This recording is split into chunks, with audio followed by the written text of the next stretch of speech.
Hey, I'm CC Thomas. I love Jross-tv. What's up, y'all? This your boy Jross hanging out in St. Louis with the man CC Thomas. Bass player for Miss Diana Ross. Y'all hanging out. He giving me some lessons on fishing, but more importantly, lessons on music.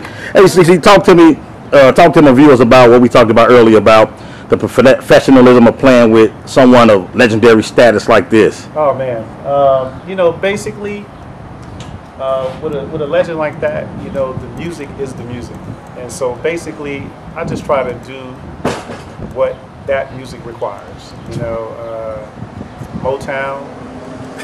You know, I mean, it speaks for itself. So basically, I just try to keep with the integrity of the music and do it the way that it should be done. You know, in the way that it was meant to be done. So the music doesn't call for you to fill in or to overplay or do what you want to do. Overplaying is just a bad idea.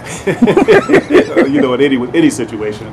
But you know, I think the music, with that style of music, the music is what it is. I mean, you're talking about James Jamerson, you're talking about the Funk Brothers, you're talking about classic playing on a high level. And so I just try to do what I can to keep the integrity of that. So, but now what about, like, say if you guys in the session or rehearsal and you want to add something, is that allowable, or do you just stick with I mean, you know, you always have space to put yourself in it, you know, because you're not those people. You have that, you know, that space, but you just want to do it in a way that is supportive versus, you know, letting the statement be more important than the music itself.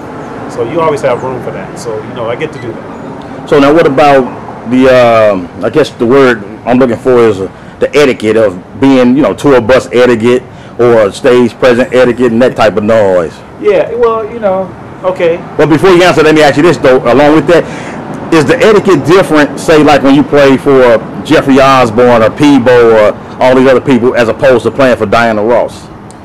No, it's no different. No difference? You know, basically, you know, I mean, if you're speaking of tour bus situations, you know, you're in close quarters. Right. With people that sometimes you don't know, a lot of times you do know, but you just want to be very respectful of their space, and just as you would have them, you know, you would want them to be respectful of yours.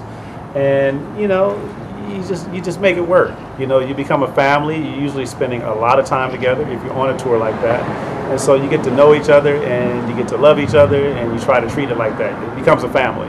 It doesn't take long for that to happen. You know, as far as from it being different from other artists, I mean, I always show up the same way. You know, I just have one way that I am, and I just show up, you know, that way everywhere that I go. Mm-hmm. You know, and so you just try to be respectful, and, you know, there's etiquette. You know, it's just like being in school. You know, you come in prepared.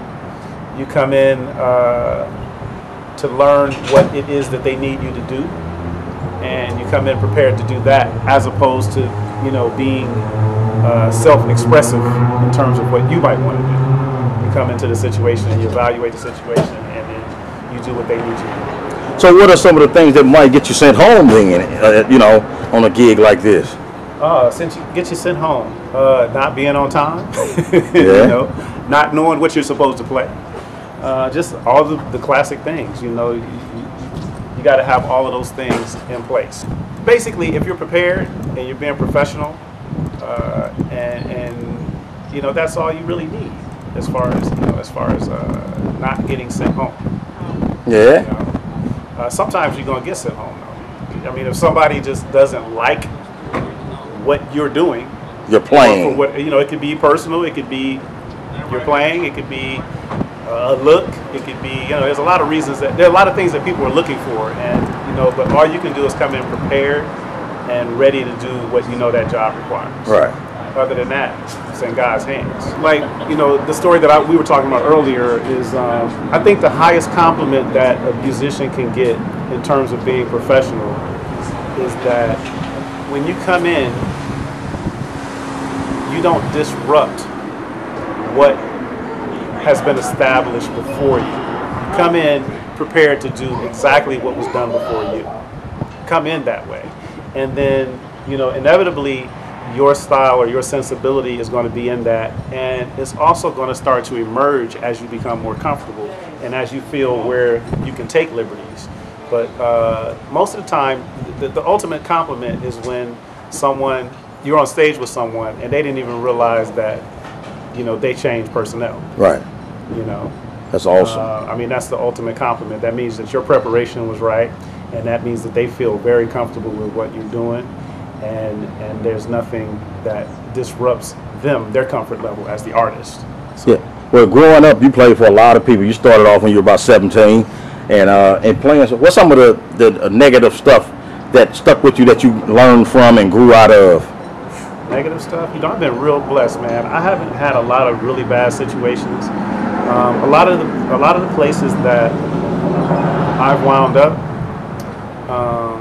I've made decisions based on the people as opposed to based on the money or based on, you know, I haven't put myself in negative situations. And generally, no matter what situation you're talking to me about, if I get the feeling that there's something illegitimate or there's a certain level of disrespect or there's not a certain level of class, or if I sense anything negative in the situation, I tend to get out then before I even get into it. You know, so I haven't had a lot of negative experiences. So you wouldn't just play for any old body for the money? No,